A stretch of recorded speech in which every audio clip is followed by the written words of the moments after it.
back, baby. I'm on gas. Yo, Fresh Quick. It's fat. You there, sitting at home, acknowledge me.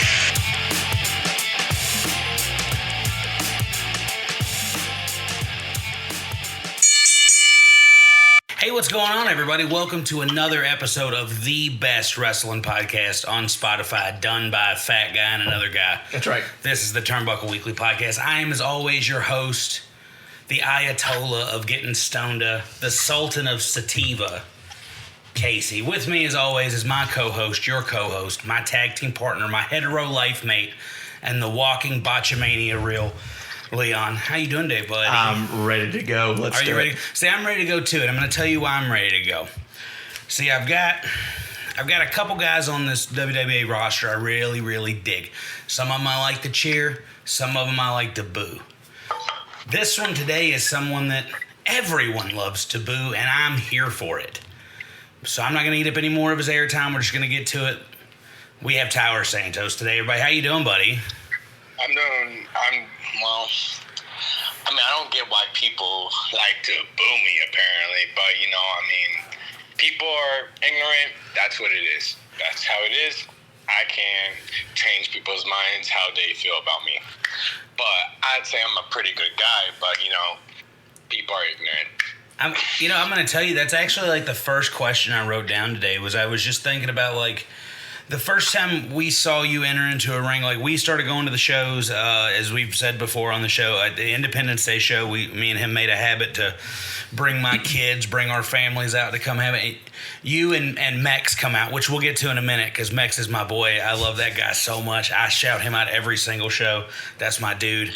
But, like, we see you come out him, I'm automatically like, Mex is signed off on him. I'm good. But that crowd, man, they are super into booing you. That's super into mollywopped Jet Mosley Independence Day. Yeah. I left there with the 1, 2, 3. It was a really good match too. I really had a good time. But like, so that's what I want to get into is like I said before, the first time we saw you was then, but apparently, like, doing my research going back into WWA, you used to be somebody that actually kind of really enjoyed. So I just wanted to see if you could give us a little insight into when you felt like that changed.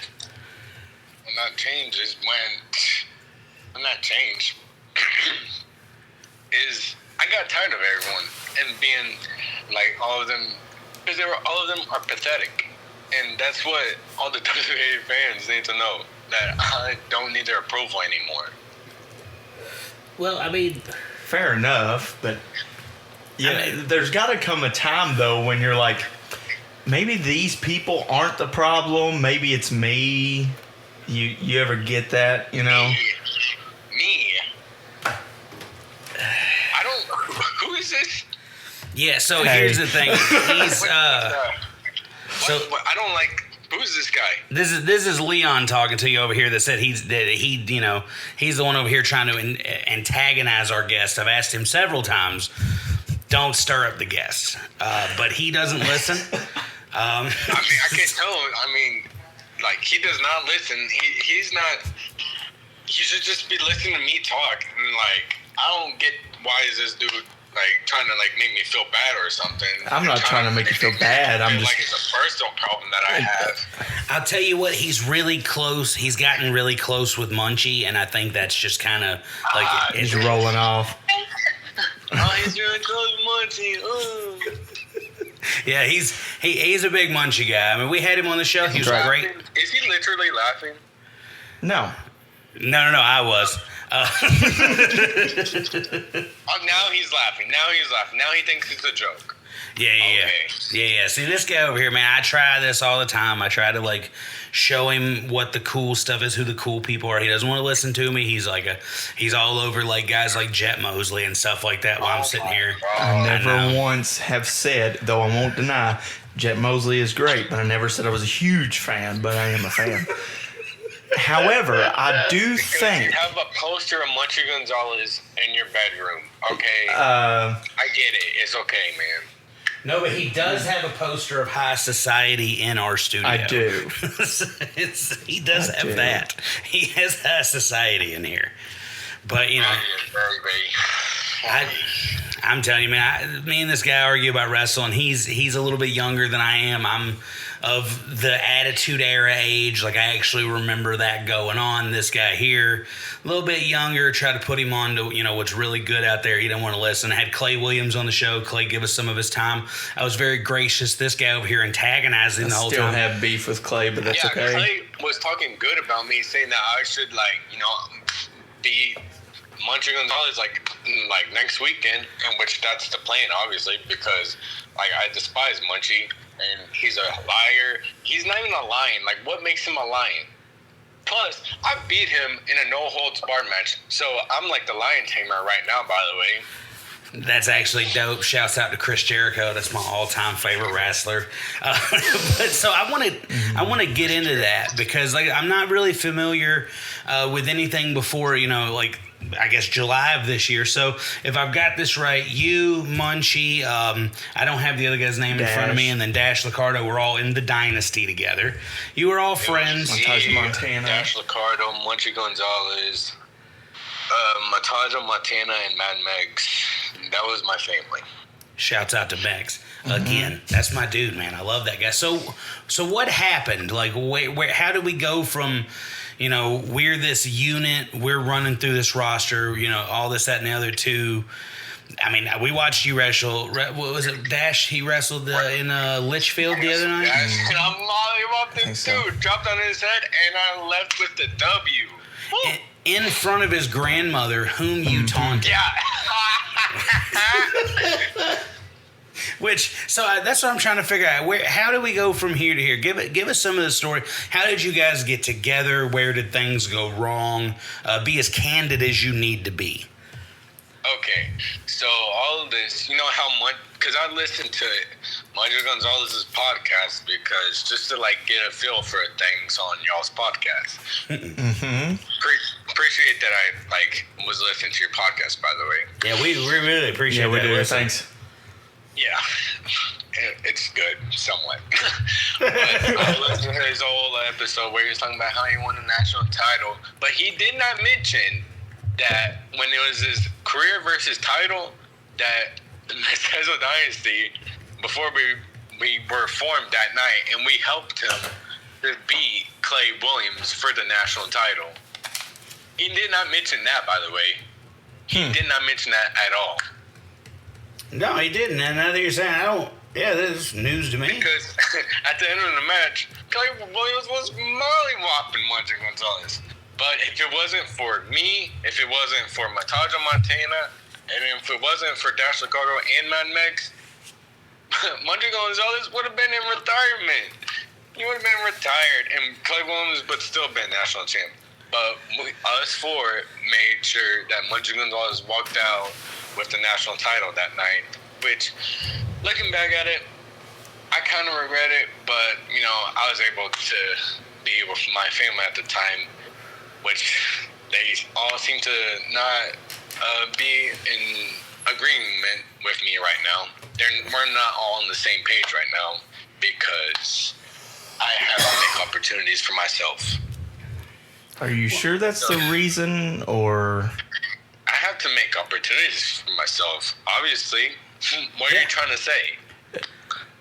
Yeah, I mean, he's got a point here. Like, at the end of the day, like, it's called the wrestling business. Yes. You know what I'm saying? Not the friendship business. You know, it's not friendship, man. It's all about business. Correct. The only friends you got is you and that paycheck at the end of the day.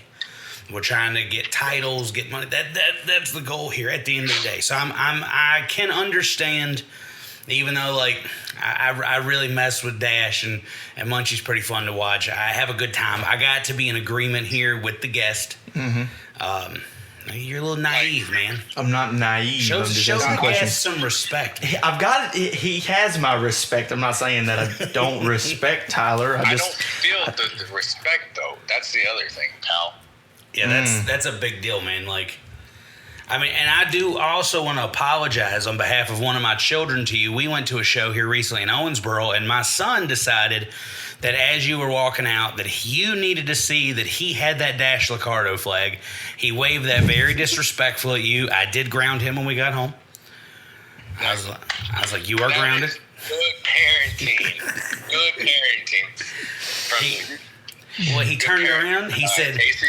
yeah. He turned around. He was like, well, he just kind of looked at me and was like, whatever, dude. And I was like, yeah, whatever, dude. So, I do apologize for that. He don't know no better. That's why he blew out his meniscus the other day trying to get off the couch. That's what happens. That's Because revenge. you grounded him. He listens to this. I didn't really ground him, but he did blow his meniscus, though. Well, you didn't really ground him. That's bad parenting. No, he listens to the show. I just wanted to pop him. We did get off. We did have a conversation about that, though. We had a little bit of an argument. And because he listens like a lot. I told him he was going to be on the show. He rolled his eyes at me. Like, that's legit. His name is Sam, by the way. Oh my gosh, Tyler Santos is going to be on the podcast? Like, he should have been happy. Yeah, I hit it. Like, we usually have a conversation before I interview somebody because he's a big fan of pretty much everybody. He hasn't found anybody that he just dislikes. Till now, apparently. But we were just talking. I was like, guess who I got on the show, buddy? You're going to be super excited. And he was like, who? And I tell him it was you, and he rolled his eyes. He should have been happy. He should have been jumping. Like, he should not, like, does he watch, what kids show does he watch? No, he watches pro wrestling pretty much exclusively. Yeah. It's... No cartoons or whatever? I mean, every once in a while I could come in there, he's watching, like, Dragon Ball Z or he's watching Power Rangers or something. But most of the time, this kid is consuming pro wrestling. Like, he wants to make it happen, so he's studying. That's all he does. The knowledge this kid has is insane. For better or worse. Knowledge and good opinions and taste are massively different. You know what I mean? I have good taste. He has very poor taste. That's just what it is. He rolled his eyes at the guest. I'm excited about this. I have a short list of guys I wanted. I told Leon over here the first night after we left the Livermore show, I was like, I think we can start the podcast back up because that show was just so good. And I was like, I think we could start talking about this place. And then you had, like, your match, we were talking about that, and I was like, that's the guy. I'd love to get that guy on the show. That would be super fun. And here he is. Because I love shit talkers, man. That's my thing. So, but going back to it. So you've got these guys with you. You're a family. You're running everything. You decide it's time to make opportunities. Here's another thing I want to add was that every time I was always there for Munchie, and when I was in danger, where was he? Which you'll have to do some research and look into earlier this year and late last year. But where was he? I was taken out by Jones. Where was he? And when Munchie Gonzalez was in the fans bring the weapons match against Ray Waddell, I went out of my way and made sure that he didn't get put through the door. I took the bullet for him, and I got put through the door. And he ended up winning the match because I was there to help him.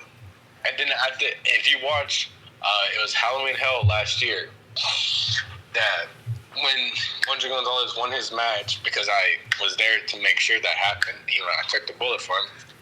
If you see when they're all celebrating the whole dynasty, there's Dash, Mataja Montana, Munchie, and Mex. I was still on the ground, and no one came pick me up. And I'm like, wow. So, honestly, we are. But and I wasn't even able to celebrate with Munchie at all. That brings me to an interesting question. You said that Mex was also there, and Mex did not come and help you yet. Mex accompanies you to the ring. What is that?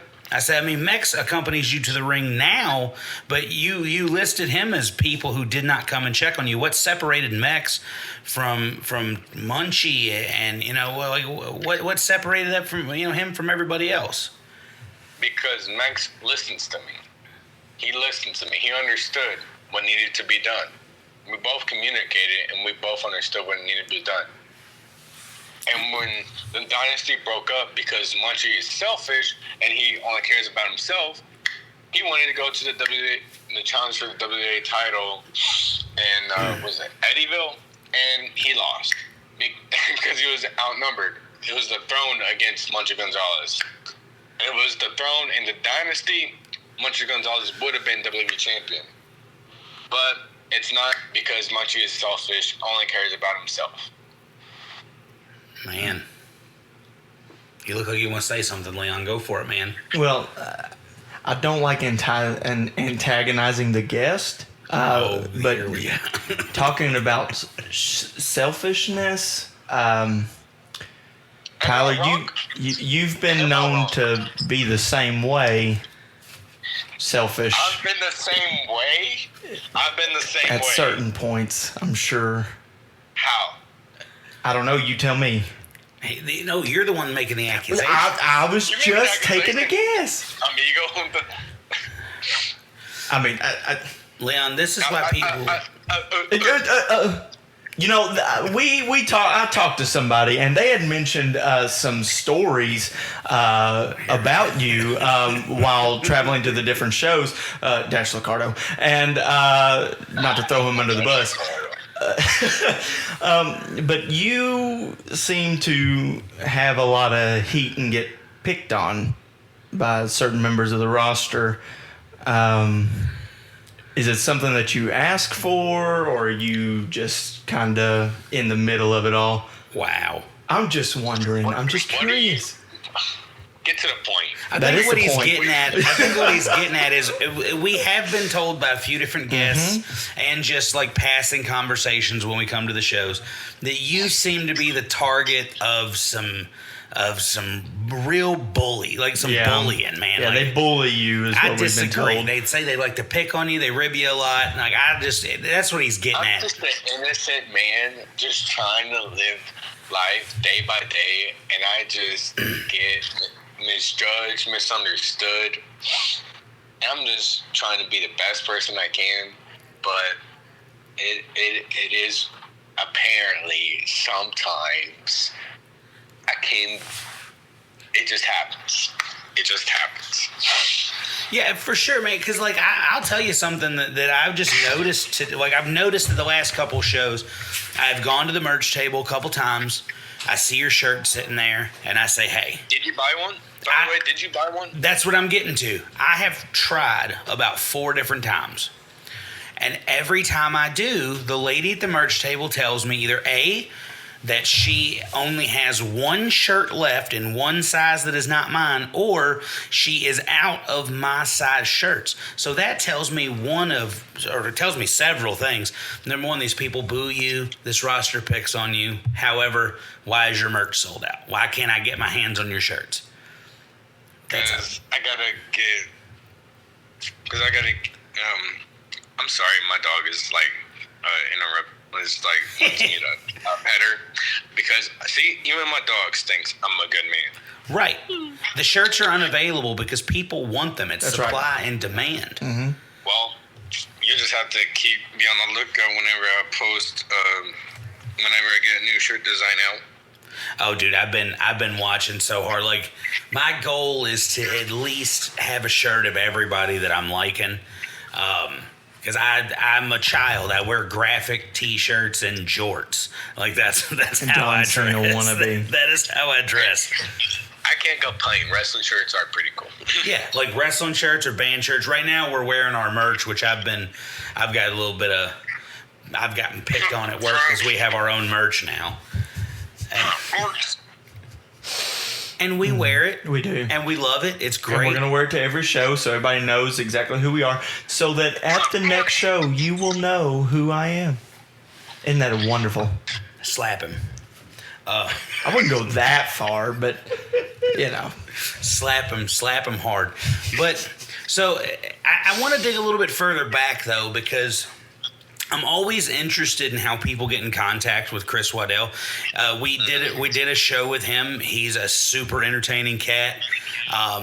Very easy to gravitate towards somebody like that. So how did you get hooked up with him, essentially? Like, when you get started with the WWE, how did that come about? It was just heard about these guys in the area? I mean, did somebody tip you off?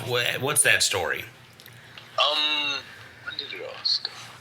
I had used to wrestle outside of WA for a little bit. I like traveled a little bit, and I think before I like joined in 2023, I had been for like, I would like message Chris sometimes and like hey, is there an open spot? Is there an open spot? And I don't be persistent about it to the point where like he kind of just like, he was like, all right, here you go, buddy. And he gave me a shot, and then I joined the training class.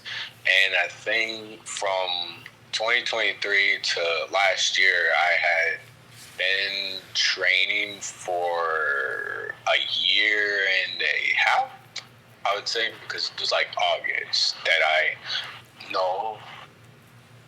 Which in 2023, I had high society had bullied me, and because people like to bully me, had bullied me into a match against Clay Williams at I think it was Do or Die 2023, and I was bullied into this match against Clay Williams that I was not signed up for it, but the bell rings and there I am in a match against Clay Williams, and I got beat up for the first few minutes. Then eventually, at one point, Chris comes out. By the way, in this match that I was bullied into, the ring announcer, Chris Falcon, announces me as CCW. You know what they're trying to, like, High Society was doing at that time? No. Not exactly. CCW. It's like saying, like, CCW. It's like Spanish. Or you don't know Spanish. Oh, no, definitely. We understand a little bit. Yeah, I speak a very, very little. I know enough to figure out where the library is, tell you I want some cheese, and I could say dirty things to people, but that's just because I had a Spanish-speaking friend and I'm irresponsible. So, well, it was yes, W. Yes. But it was like CCW. And I was bullied into the match, but, being the good guy I am, and Chris is like feuding, having problems with High Society at that time, and Clay was distracted, and I just rolled Clay up 1, 2, 3, and I left with the W that night, which I don't think Clay would be very fond if you were to remind him of that, so don't. I definitely will not remind him of that match. Terms now than where we were. I mean, I don't see how that guy just seems very unapproachable. Mm-hmm. Very unapproachable. But super fun. I had a great time talking to that guy. So, I'm trying to figure out how to word what I'm going to say. So, we are huge nerds of, like, finishes. And you have probably one of my favorite moves of all time. I've always really been into that headlock driver. What went into making that? Like, that's the move I'm going to go with. That's going to be my exclamation point. That's where we're going to end. So what went into that? Is that like playing WWE 2K, saw it, dug it, or? Well, I have like thought about using it a few times before, but then someone else had done it. His name is Josiah. Yeah. And I was like, I don't know if I would want to do it because he's doing that move. And I was like, I'll just do some other move. And then the day that I turned heel was the first time I did it. And I was like, well, and that way I can be able to tell whatever city I'm in that their town is trash and that yo soy el mejor de todo el tiempo, that I'm the best of all time. And then dropped him on the head. And I was like, because I always had, and another thing was like, I remember that Dean Ambrose had done that move when he first got to the main roster as part of the Shield. I was like, well, that move I can hit on anyone, and I can drop anyone, any shape, size, whatever, on their head. Yeah, I mean that's at the end of the day, like, beautiful. That's something he and I talk about all the time. Like at the end of the day, that what makes a good finish, it comes down to a couple things. Is it explosive? Does it look clean when I do it? Can I hit it on anybody? Yep. And I got to tell you, every time I see you hit it, it ticks all three boxes. And which comes to another is every time I see, I'm also a huge nerd about gear. Like certain times gear means things. Sometimes it's just, hey, this is what I like to wear. Sometimes it's a reflection of who you are. Sometimes you're trying to send a message, or nowadays a lot of cosplay, which seems kind of cool when I watch like somebody come down to the ring dressed as the guy from Halo and stuff like that. So like with your gear, like, is there a certain formula for you behind it? Is it just make sure my heritage is on there, make it black and white, or does it go a little deeper than that? I kind of got like some of the like some of the ideas from Damian Priest's gear that he worn at the Backlash 2023. And originally it was just I had gotten the white tights with the black kick pads. Like, that's what I started off. And then I was like, I don't know how I feel about it, because I was like, I feel like it would look much better. It don't look like all combined with it, like all of it being black with the like same design, but it would just look better, like all of it black. And I was like, and then as soon as I got it, I was like, wow, this looks like pretty amazing from like head from my like the ties and like kick pads, all of it looked awesome to me when I got them. And I also noticed that you come out wearing LA Dodgers fan, which it looks really good. You a Dodgers fan or? Well, it's because like for me, it's like I'm getting. Oh, I thought I was getting like a alert or something. No, it was me.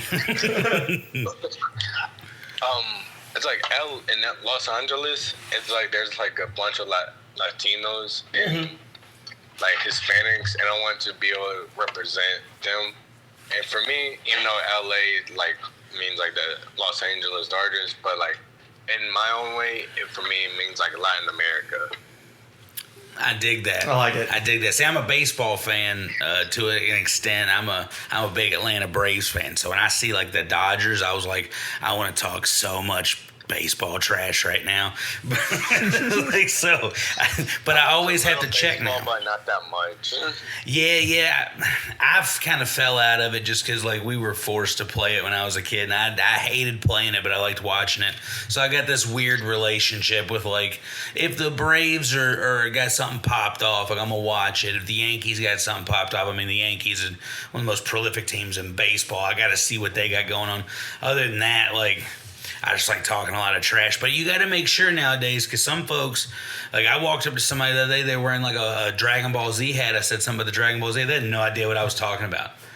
They were like, oh, the hat. And it looked cool. And I was like, oh. And I wanted to go hide in a corner and cry because I'm a big fat, bald nerd. Made me feel real bad about myself. I also have one of those hats.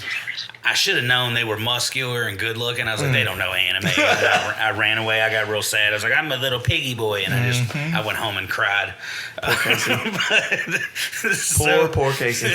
So I do want to. We also ask everybody, because every time I try to stay away from it, like, because again, we're nerds, man. Like.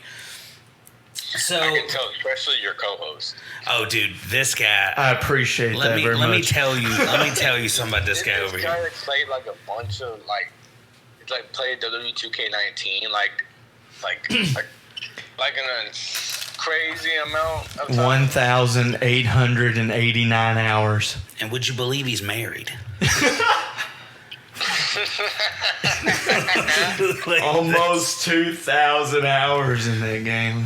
It's great. 2,000 hours. Almost, yeah. Have you ever devoted that much time to anything? Like I don't think I have. Eating. Oh, fat jokes. I hear you. That's real funny, Leon. I know 3 raggedy bitches who like it. So get off. But so, are you doing any gaming nowadays? You like to jump on the WWE 2K, or do you actually have a social life? I have a social life. What, you saying I don't? 25 something. I do. Oh, Like, I go to the gym, and I, like, go out in Evansville, and, like, I've been to Tennessee, like, to go around, just to do stuff there. I don't play video games that much. Not like how I used to back when I was in high school. So, was that your introduction into wrestling? Because, like, a lot of guys y'all's age, y'all are a little bit younger than me. A lot of guys y'all's age, I've noticed I'll talk to them about wrestling and, like, how much they dig it now. And I'm like, who's your favorite wrestler when you were a kid? And they were like, I don't know. I used to play the WWE games a lot, and Randy Orton was pretty cool to play with. And, like, that was introduction. Well, the first video game I remember playing was WWE SmackDown vs. Raw 2006. And I remember I remember playing against my dad, and I can't remember if I was either Rey Mysterio or John Cena, because, like, who's not going to like a guy that has a colorful mask? Like, come on. Yeah. Yeah, like, for real. Like, Rey Mysterio did it for everybody. Or John Cena would, like, because he's basically like a superhero. Dude, for sure. So, would you say that, like, John Cena and Rey Mysterio were, like, who caught your attention into wrestling, or who was that for you? Who was the guy you saw that you were like, I think I could do this because of that guy?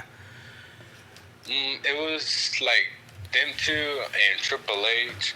Like, right now, I can't really ever say I have a favorite, because, like, it always, like, varies. Like, from, like, in my teenage years, I, like from 2016, it was, like, I really, like, digged AJ Styles and, like, AJ Styles, and I think even before, like, AJ, I was, like, a really big fan of Neville. Like, I was, like, really into NXT when Neville was there, because, and, like, it was when NXT was starting up, I was, like, gotten really invested into it. It was, like, when Triple H had started, like, from when they brought, like, Neville, Finn Balor, Kevin Owens, Sami Zayn. Yeah, when he really started cooking. Yeah, I was, like, I was so invested into it that I was watching NXT more than I was, like, watching the, like, Raw and SmackDown. But I would, like, watch, like, I would watch all the clips of Raw and SmackDown on YouTube just to, like, catch what's up with what was happening.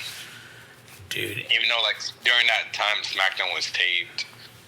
Yeah, those were some of the worst days, too. Like, NXT was taped, but it was done in a way that was, like, done well.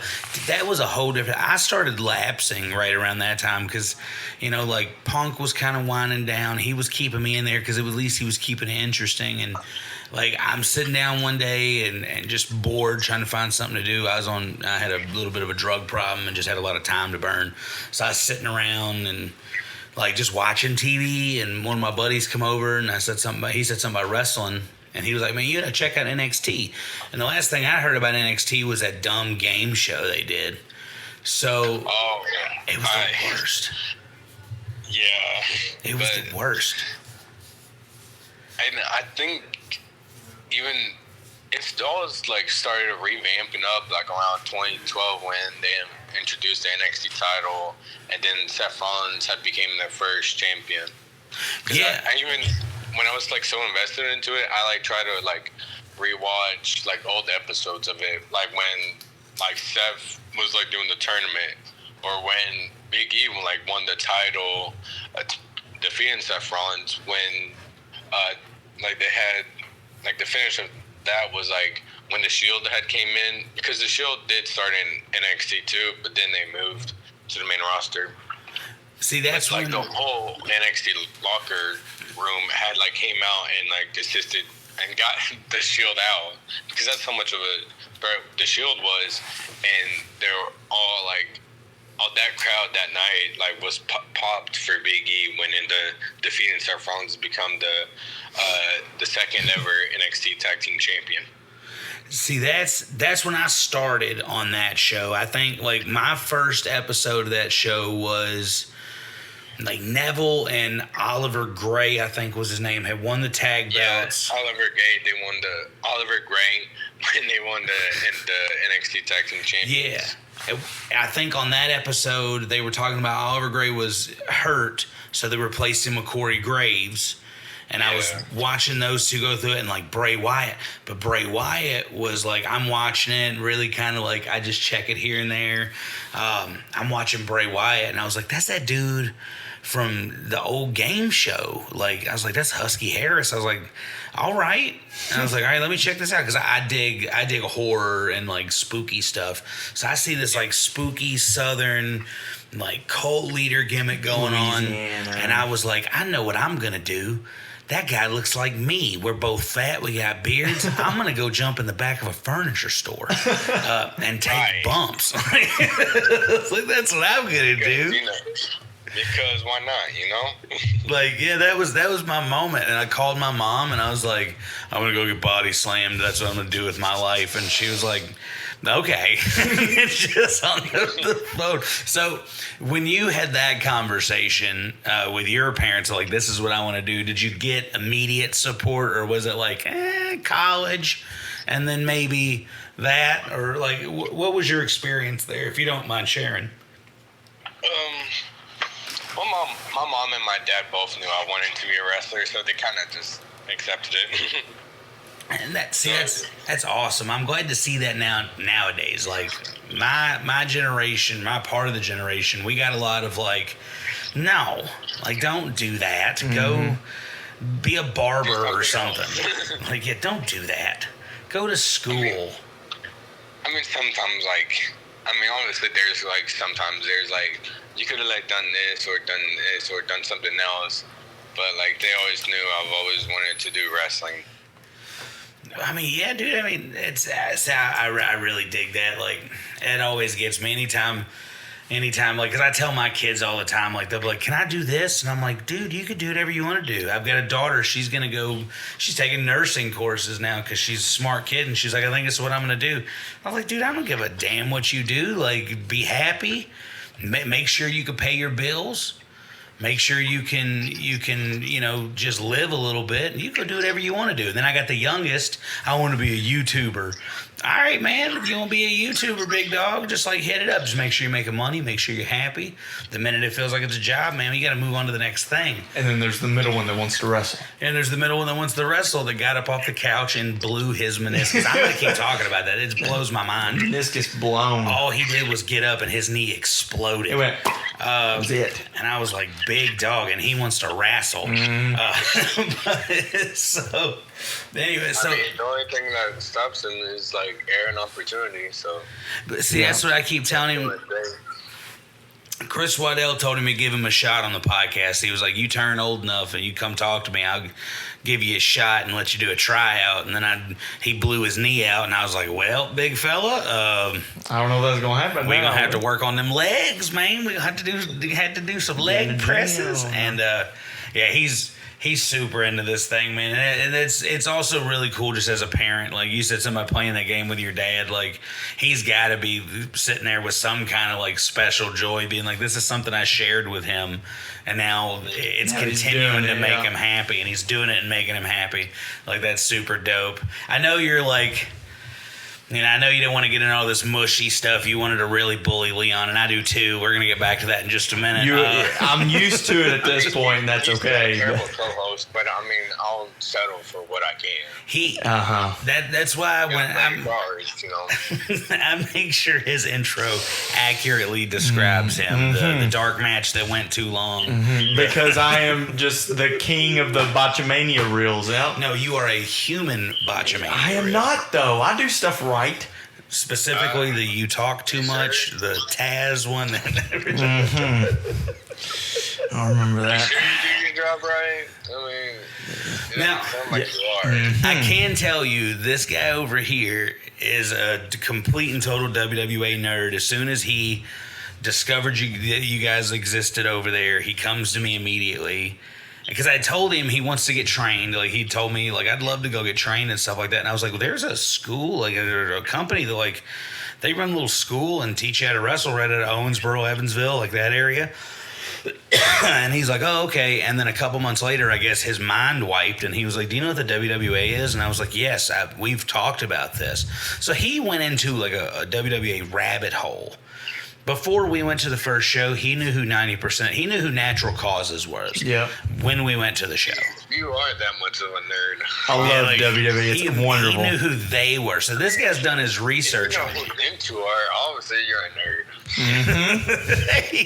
But he's done his research too. That's the thing. Like, he really digs in and tries to find out as much as he can, so he knows what's going on. He has like a whole portion of the show he's so excited to get into. And because, as we've said before, Leon is very, very devout in his faith. Part of the reason I don't curse so much on this show is because of that, so people at his church can hear that. And one of the things he tells me when he's doing, as soon as like we started talking about reaching out to you to get you, the first thing he tells me is he's like, I go and look at like Facebook sometimes to try to learn about people we're going to get so we don't look stupid while we're talking to him.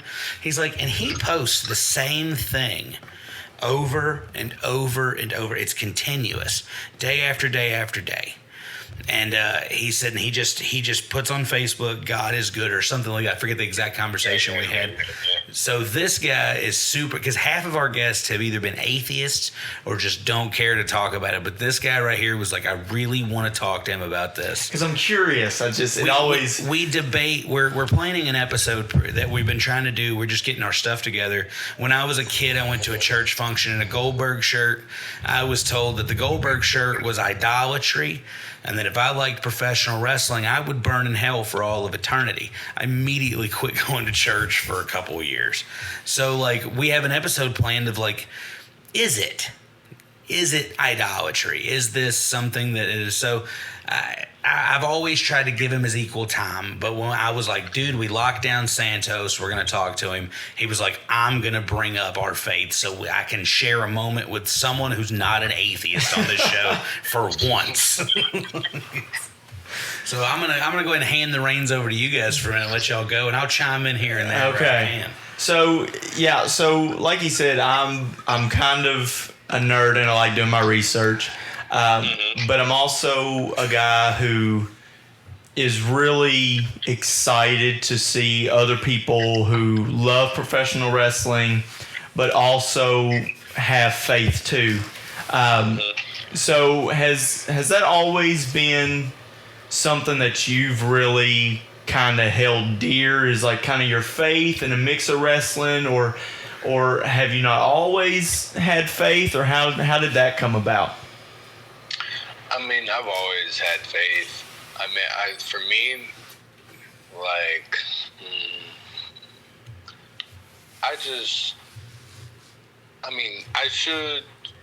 how would I describe this?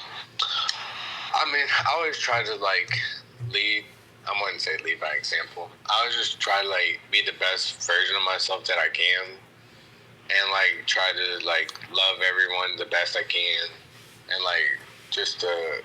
like, treat everyone the best I can. I just said I can like twice in the same. That's all right. No, That's you're all right. fine. You are great, dude.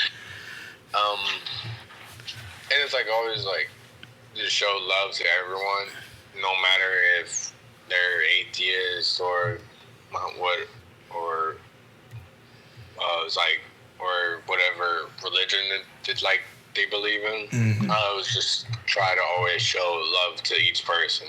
That, like, even like I think last week I think I posted like love your neighbor as you love yourself, because like it's be able to, like, because you never know like what someone could be going through. Exactly. So, and like you can always like just be a positive person to whatever, like to whoever, because they could be having a bad week, and like when like whatever day I like sees like whoever, I can be like a good person to them, and that can like make their day better. I love that. That's awesome. Well, see, and that comes back to too, like Christians get so much hate, especially right now with everything going on in the world, just because of the sole fact that sometimes I feel like Christians are too pushy. They're like, you got to believe my way, or you're gonna die and go to hell, which to each their own. But at the same time, like you can't force. So, like, faith is something that can't be forced on anybody. You kind of got to find it yourself. Yeah, that's where it has to be. Like, yeah. You have to find it yourselves. You can't. It's like, for example, if you're gonna like tell it like baby that's like you have to eat this, they're not gonna not gonna be accepting. They're gonna cry. They're not gonna be like accepting of that. They're like you're like trying to force feed them. They're not gonna take that. They're gonna cry about it. And it'll be the same thing like if you tell someone that doesn't believe to like, hey, you have to believe. No, they're not. They're gonna be against you because you're forcing them to do something that they're like, why are you coming at me like pretty forcefully about Christianity or about God? Yeah. See, I also think it has a lot to do with, just on my end of it, as someone who was very strong, was very devout, is no longer. A lot of it for me comes down to representation nowadays. You have a lot of the guys like that. You have a lot of people out there that are like, this is the way that it is and the way it has to be. And then you also have like there's something that me and my brother used to talk about all the time when we would get into arguments about issues. He's a little bit more liberal. I lean a little bit more conservative. And the argument that we constantly have is like, well, the liberals are saying this. Well, the conservatives are saying this. No, that's not who's saying anything. It's something called the vocal minority. They're very vocal, but there are very few of them. And I think that's what problem all faiths are having right now. Yeah. People see all faiths as something terrible because of things like the story I just told. I'm just a kid. That preacher yelled at me, you have a wrestler on your shirt, it's idolatry. Hell, you will go. Like, that is awful representation, and I think that's caused a lot of the problem. My viewpoint behind it is, like, as long as you believe in something, I don't care what it is, man. You come to me and be like, hey, do you want to go to the building where we talk to the spaghetti monster? I'd be like, no, but I'm glad that you want me to go. Except one friend I have who's a pastor. I pick on him a lot. Every time he'll hit me up like once a year. We grew up together, very close friends. And he'll hit me up and he'll be like, "Hey, just checking in on you, seeing how the kiddos are doing. The whole litter and whatnot." And I'll be like, "Oh, everything's great. How's it going out there at church?" He's a pastor at a church in Calhoun, Kentucky. And I'm like, "How's it going at the church?" And he's like, "Pretty good." And I'll say, "Tony, why don't you ever invite me?" And he'll be like, "What do you mean?" And I'm like, "Why don't you ever invite me to your church to hear you talk?" And he said, "Because you're an atheist. I wouldn't dare, step on how you feel and what you believe. I would want you to come to it yourself." I said, "Well, your religion believes that if I don't, I'm going to burn in hell for the rest of my life. And you won't invite me. That makes you a bad friend." And then he'll be like, "Gosh, Casey, do you want to come to my church?" And I go, "No, that sounds terrible. I hate listening to you talk now." And then I'll be like, "I love you and I'll talk to you later." I give him crap because it's fun, and he takes it in good spirit, and he throws it back at me time to time. And he just, at one time he texts me. As long as there's like an open invite to whenever you want to go, as long as there's always an open invite to go to church whenever you feel like the call to to need to go to church, and there's an open invite to go to your friend's church. Yeah. I always tell him I appreciate it, and I'll put it in my back pocket, especially if somebody moves to the area, because they know my mother's very involved in her church, and my grandparents are very involved in their church and things. So some people will hit me up from time to time and just be like, "Hey, I'm in this area now. Do you know where it's good to go to church?" And you know what? I don't really know, but I know a fella who does, and then I'll direct them that way. And I've always thought this stuff like this was interesting, especially the crossover, the crossover between the two things. Because I got into a debate one time with one of my sisters that I could really relate anything they had to professional wrestling, and my sister's a little smart ass. And she sits there for a minute, and she was like, "Okay, Christianity." And I was like, "Oh." And I was like, "Where you want me to start?" And she goes, "At the very beginning." And I was like, "Okay, in the beginning." That's the WWF right there. I can equate that story to that story. We got this guy. They are in the right place, but then you got this guy over here. He's coming in saying things could be different. See, that's like this guy. That's Luthez. This guy here. This is Bruno Sammartino. I could do that. And so I started hitting up, and I was like, wow, the crossover. When I started getting on a roll, I was like, the crossover here is something magical. Storytelling to a crowd to get your message across. They are one and the same. They are the same thing in different packaging. That's just what it is. I can equate it to anything. And when I got to that one, that's when I just started like really thinking about it. Like these two things cross over so much. They literally did it. The Undertaker versus Shawn Michaels. That's literally how they framed it. Yeah, because that was when Shawn came out with the all white and the cross. To the hall music, as it comes down. The Pulse Enigma. See, now, I tell you what really got me. So, I said it, I don't remember who it was, what podcast we did, but we were all talking about our childhood, and I was talking about how when I was younger, professional wrestling and my faith in God was really what all that got me through. And then I remember, I was probably 13, 14 maybe, and I saw The Saint for the first time. The Masked Saint. Yeah. And I remember watching that movie and just the story behind it, and you know how he would pray before every match and all that type of thing. And it got me thinking, like, you know, I could still believe in my faith but wrestle at the same time. So, and that kind of segues into a good question. So you being strong in your faith, and I think maybe even Willie Finesse, maybe if I'm not 100% wrong, is also, you know, believe in his faith. Is that ever a conversation like anybody backstage has, you know, like before matches or anything? Or does, like, when you all are working, you all just kind of keep quiet about it?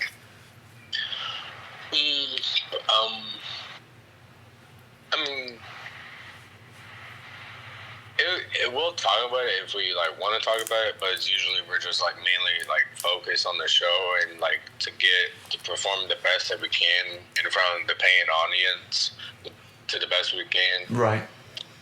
Yeah, that'd be a really weird place for hey, I know we're about to go beat each other up, but come here for a second. Let's pray before matches. Well, no, pray before matches is something pretty common.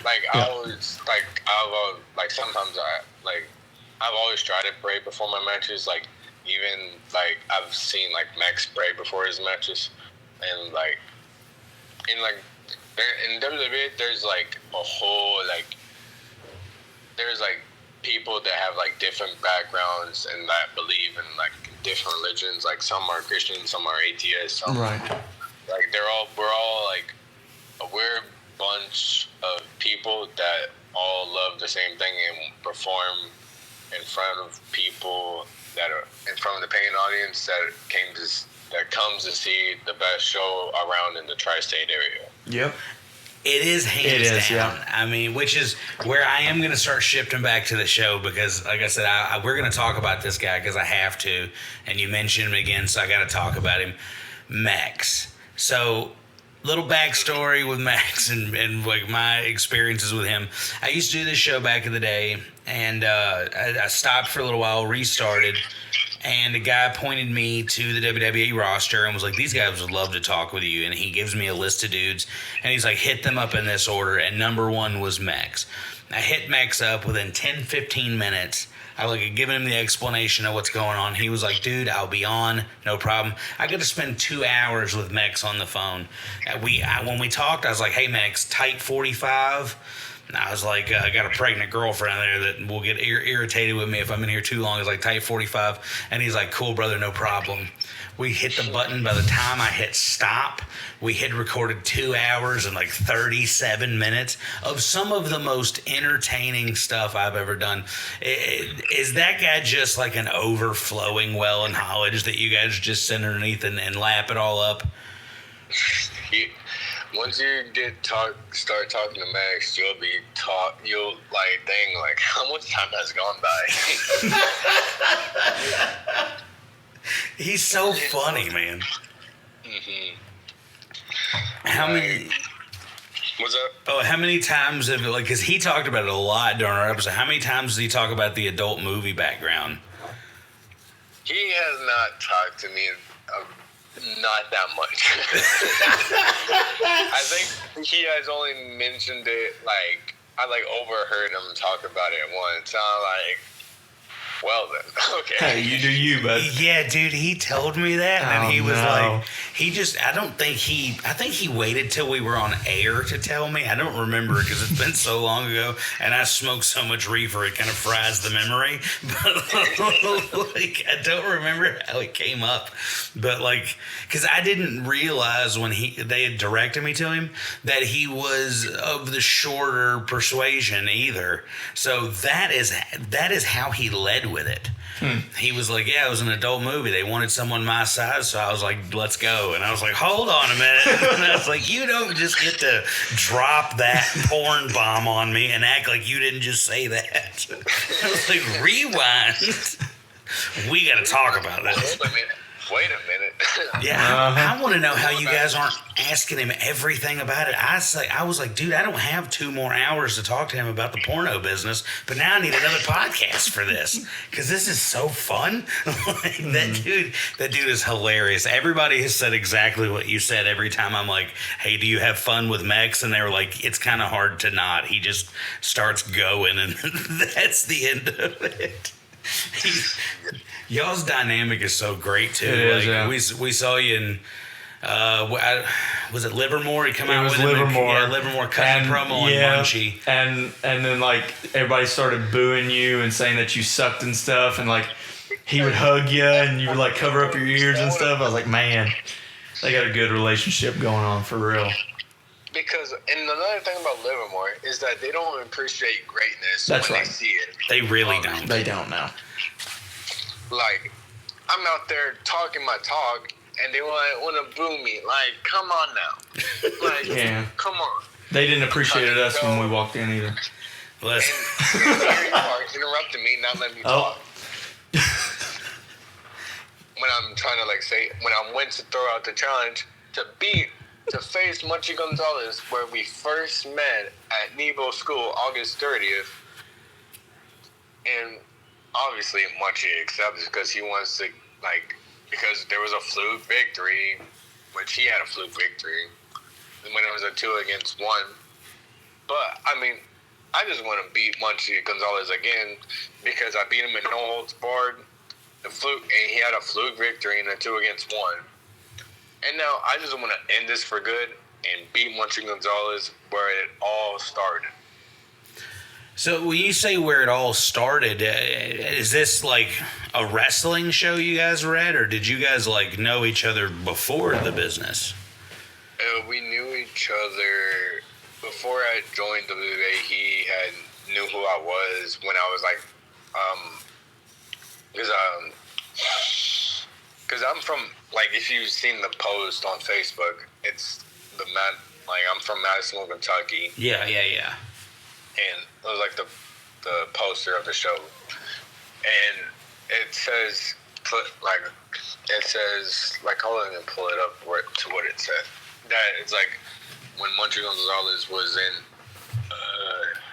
pull it up, and we all had first met at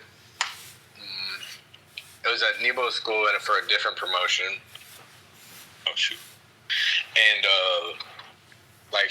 when we first met, and then the first time I met him, the first impression of him, I was like, he's like the same guy like me, where like he's like Mexican American like me.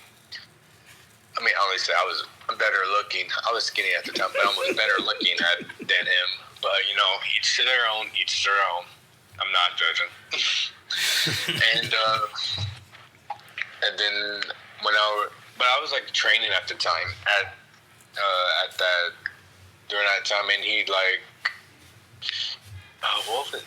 And he was like wrestling that show when he was like gone from the WWE, and like gotten to know each other a little more throughout the years, and he like knew about me when I was like there, like my first year of training. He's like just gave me some tips and stuff like that. And then eventually he asked me if I wanted to be part of my schedule of Dynasty, which I was like, yeah, and I was like, it was going to be a big opportunity for me. But then he just wants to end the Dynasty, like, because selfish reasons, like I mentioned earlier. Yeah, and now that's all going to come to a head, which is... And August 30th, it's going to be a death of a dynasty. That's right. And which is a perfect segue into how I always like to end this show. I like to end this show just by giving you, because time is finite. It's something that I have a lot of appreciation for, and that we only get so much of it. So when anyone devotes some of theirs to me, I'm very grateful. So what I just want to do now is just give you how much every time you need to close out the show. Just tell everybody where they can find you on the socials, where you're going to be next. Get that nice little plug for that Nebo show in there, and you know, then we'll wrap this thing, man. I mean, I get as much time as I want if I want to plug whatever I want. That's right. That's right. That's right. Yeah, because I'm Tyler Santos, and I'm obviously like el mejor de todo el tiempo, ya tú sabes. And so you can find me on Facebook as Tyler Santos, because I'm the only Tyler Santos that should pop up when you type in Tyler Santos. And on Instagram, it's Tyler Santos 24. I can't remember my own Instagram, man. Damn. And on TikTok, it's Tyler Santos MXO24. And another thing I want to mention was, like, I've been to Mexico a few times before. Yeah. It's like, and I even got to train. That's gonna take me 48 seconds to like spit that out. Tight. And like I went to Mexico, and I like the first day I went there. It is hot in that building. I want to just say that it is really hot in that building. The building I went to, and like when I got done, I like did all right, and then but my shirt was completely full of sweat, completely, and I legit like rode back with my uncle that took me there, and it's like, geez, you're like so sweaty from head to toe, and like my hair was like just full of sweat, and then I went there and trained like 3 days like that week. That was there, and I was like pretty cool to like experience that, even though they do something that's completely different, where they do like a bunch of like neck stretches, and like the day when I woke up from that first day, my neck was like, it felt heavy to be walking around with my head. Yeah. If you get what I mean. Because it was like, you had to like, you know how like you know like how Bray Wyatt walks, instead of like using your like, it's like you're doing a headstand, but you're like having your feet to like support you to stand up, and it was like you have to like move your head back and forth, and that legit kind of hurt. Like day after, it was like they do that because it's like to toughen your neck to where like it's like protects your neck from all the pile drivers and destroyers. Man, he just said protect your neck. I was going to make a Wu-Tang joke. You stepped on my Wu-Tang joke. That's what you get. Yeah, see, this is why you have a terrible co-host. That's what you get. He doesn't even know that Wu-Tang is for the children. Like, he doesn't even know. Look, my whole mission, all right, is I'm stirring the pot now, so that when my training gets done, I know exactly who to go after first. So I like stirring pots. Yeah. Best not be trying to come towards me. No, you're second. Clay Williams is first. He punked me out of a fist bump, and I'll never forget it. This guy's bound and determined to get into a wrestling ring. I keep telling him that it hurts. He doesn't listen to me, so we're just gonna let him go with it. We're gonna let him do his thing. He's Dude's trying his best. Dude's trying his best. I can tell. He's trying to. He'll be a real easy W for some of you guys if he makes it through Chris's tryouts. You just one thing you can do is just wait out and whenever they have casting calls, and then the rest will be history. But then you'll have to be waiting for me on the other side. Which is not great for you, and see, I'm not gonna help you because I'm kind of a bitch, dog. That's all right. That's all right. I'm gonna be like, hey man, like I can't do nothing about it. I got kids, right? What happens? I got kids. Yeah, I got kids. I got so many of them things. Shouts out to all my baby mamas. How many baby mamas? Say what? How many baby mamas? Oh, dude, I don't even remember at this point. 3, 4, 7, 5. 5. Oh, I think it's 5. I think it's 5. It's 4 at least. No, it ain't. Now you just speaking lies and slander. I'm gonna get you back in the ring too, big dog. Don't you worry about that. I just accumulate children, man. That's all I know. Which all of you guys I appreciate. Machine, are you? Say, what's that? Are you a baby making machine or something? Dude, I don't know, man. I don't know, man. Like the the distance between the last 2 kids is like one's 8 and the youngest is 17 months. Like I took a little break. It's like I made the joke with you don't know how to say no before me and my ex-wife split up that like once we had the 8-year-old, I was like Willy Wonka shutting down the chocolate factory, and then 8 years later I was giving out golden tickets. That's how I saw it. It's like and Charlie come to take over. And now I got a baby and I'm tired. It sucks. We took him to the Litchfield show, and I won't never take him to wrestling never again. That was the worst. No, it was the Bowling Green show. Oh, it was Bowling Green. It was Bowling Green. It was Bowling Green. Yeah, that was terrible. Mm-hmm. That we was ain't doing terrible. that again. I'm glad his mom doesn't listen to this because she'd be pretty upset with me right now. But we will definitely see. We'll definitely see you Saturday in Litchfield. We're gonna be down there in Litchfield with our shirts on. I won't be there because I got to recover because I'm gonna be 100. I got to be 100% for August 30th against Munchie. So I will not be there. But regardless, it's gonna be a good show there. Indeed. But I will not be there at that show. But you can experience a great show that night in Litchfield, Kentucky. But I am going to take a hiatus and make sure I'm 100% for August 30th. That way, because I'm thinking right ahead. I'm thinking smart. Munchie isn't because Munchie is a liar and he wants to like do it for the fans and whatever. And he's going against MK Swift for the national title. And I mean, which if Munchie, if he even can beat MK Swift for the national title, I'm pretty sure that can line me up to beat, which I'm going to beat Munchie Gonzalez August 30th as I pulled up the poster in front of me. But I'll just beat him for the national title come August 30th. And that's why you get, when you're the Lion Tamer, you think of head. You think smart. You think smart. That's right. And you know what? That's a perfect wrap. I can't think of a better way to wrap this thing up, guys. It has been such a wonderful time talking with Tyler. We appreciate you coming on. We appreciate you letting us know what's going on and giving us just a little bit of a backstory into what we're going to see in Nebo on the 30th. Guys, as I end every show, I just want to thank you guys for giving us your time, listening to us, putting us in your algorithm. Keep hitting the likes, the subscribes, stream those episodes so me and this guy over here don't have to sling groceries anymore for a living. That would be lovely. Right. I want to be a fat guy that talks about wrestling for a living.